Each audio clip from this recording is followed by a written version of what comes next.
IMF란 것은 뭐이다. 왜 우리가 IMF가 왔다. 이것을 우리가 뚫고 나가려면 어찌해야 된다. 나라는 어떻게 해야 되고, 사회는 어떻게 해야 되고, 회사는 어떻게 해야 되고, 가정은 어떻게 해야 되고, 우리 한 사람 한 사람 나는 어떻게 해야 된다. 이런 것을 홍보를 쫙 하면요, 꽉 느껴요. 이번에 무슨 사건이 생겼다. 어디서 폭탄 사건이 생겼다. 이런 일이 다시 안 벌어지려면 어떻게 해야 하냐. 또 그것을 쭉. 그러니까 그런 사회적인 것, 국가적인 것, 국가 미래적인 것, 자녀 교육에 관한 것, 또는 교과 과정에 관한 것, 이런 것을 가르치는데, 이야, 학부모들이요, 기를 쓰고 가요. 다음에 언제 학부모 교회가 열리는가? 아마 여러분도 지금 내가 말하는 대로 우리나라에서 학부모 교실을 운영한다면 다른 일 제쳐놓고 갈 거예요. 한 번이라도 빠지면 내 아이 공부는 이번에 무엇을 공부한지도 모른단 말이에요. 뭘 지도할지도 몰라요, 이게. 예. 사회에서 무엇을 지도하냐? 이번에는 무슨 어디 이민 와서 어디 정착을 해가지고 어떻게 고생하던 얘기를 하는데 되도록이면 시간 날 때 애를 데리고 한번 가보십시오. 이 동네 가까운 데는 어디에 있습니다. 전부 엄마들이 또 애들 데리고 가서 이 얘기를 하는 거예요. 이 얘기하려고 하니까 엄마가 그 책을 읽어요. 거기에 관련된 자료를 읽고 그리고 손을 잡고 가서 좀 많은 척을 하는 거예요, 애기한테. 예. 봐요. 교육이 어떻게 되나. 이게 진짜 교육이에요. 예. 인간성, 애국심, 또 창의력, 이런 것을 풀어나가려고 하는 그 길을 살려주는 거, 이런 모든 것을 선생님이 다 해준단 말이에요, 이게. 저는 학부모 교실을 한 6년, 5년 반, 만 5년 반 동안 다녔는데 한 번 안 빠졌어요. 예. 갈 때마다 처음에는 뭣도 모르고 그냥 갔다가 그다음에는 갈 때마다 노트를 갖고 와서 필기를 했어요. 예. 나야 박사과정을 하니까 석사 학위를 하고 박사를 하고, 저 선생님은 석사도 없어. 그냥 밑에지만은. 그러나 전문가요. 예. 전문가라는 것은 그 분야에 오래 종사하고 오래 한 경험과 경륜이 있어서 애들을 가르친다는 전문가는 선생님입니다. 엄마야 물론 애들 한두 가르쳐봐서 경험이 있기는 하지만 그 선생은 20년, 30년, 몇 년 동안 애들만 가르쳐. 그런 애들만. 문제들 다 달았어. 전문가예요. 뭐이든지 전문가한테 가서 진찰을 받아야 하거든요. 예. 그런 의미에서 이런 학교와 학부모 관계를 우리도 좀 복구할 수 없을까? 복구할 수 없을까? 정말로 깨끗하게 하면서 복구할 수 없을까? 예. 이게 선생님들의 마음이나 선생님들이 봉투 선생이다 하는 걸 학부모들이 망가뜨리는 거예요, 말하자면. 예. 그렇게 받아 먹다 보니까 어떤 그 중에 또 어딘 엉덩이 뿔난 선생님도 가끔 있겠죠. 이제 선생님 많다 보면 안 그래요. 그래서 성 스캔들이다 어쩌고 이런 것도 나오는데 선생이라고 100%다 공자님 같은 분이 아니야. 그러나 대부분은 안 그래요. 대부분은 제대로 일생을 두고 해보려고 노력하는 그런 노력이 있거든요. 그러니 그걸 가지고 노력을 해보자.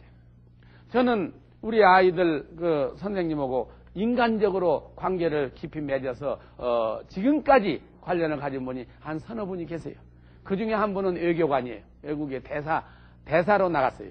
대사로 나가고 들어올 때 우리 아이를 맡은 담임선생이었어요. 아주 지금도 편지를 주고받지요. 또 한 분은 교수 부인이에요.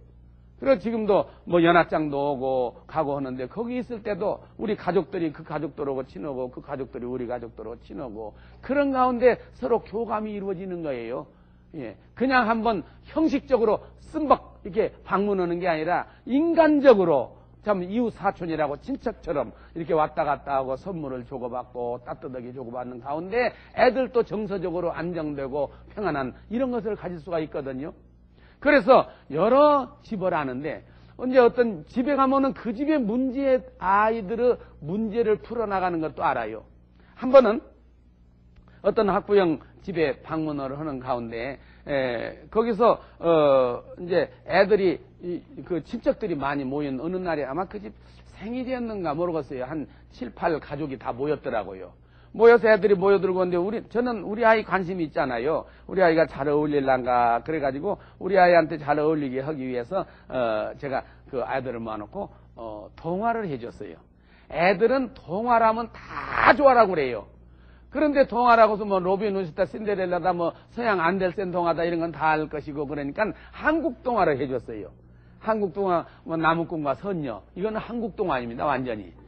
그런 얘기를 하니까 그냥 눈이 뚝 뜨고 막 정신 애들이 그냥 조용 시끌짝에 따뜻하거든. 애들이 그냥 7, 8명이 조용하니까 그 집 주인 아저씨가 와서 저 뒤에서 듣더라고요. 열심히 듣더니 그 동화 한 2-3개를 내가 했거든요. 그랬더니 그분이 저한테 부탁을 해요. 한국에 선생님이 한국 동화를 나한테 좀 해달라 이거요. 그래서 왜 그러냐고 했더니 그걸 글로 쓰겠다 이거. 그래서 옛날 할머니로부터 들은 얘기, 옛날 뭐 나무꾼과 선녀부터 시작해서 쭉 들은 얘기를 하루를 가서 했어요. 하루를. 그것이 책으로 나왔어요.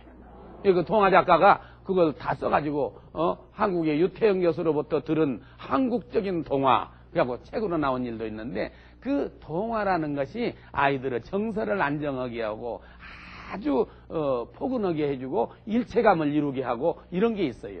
그러니까 여러분 중에서 혹시 아들, 딸 친구들이 모여들면은 이제 초등학교 아이 때는 동화고 또 그 큰 아이는 그 큰 아이들이 맞도록 엄마들이 좀 준비해서 이게 통화할 때는 애들한테 그냥 말로만 이렇게 하는 게 아니고 그냥 이렇게 하면서 그냥 이게 뭐 장군을 얘기했더니 머리가 쫙 윤이 수염이 쫙 했나 장군이 있었다.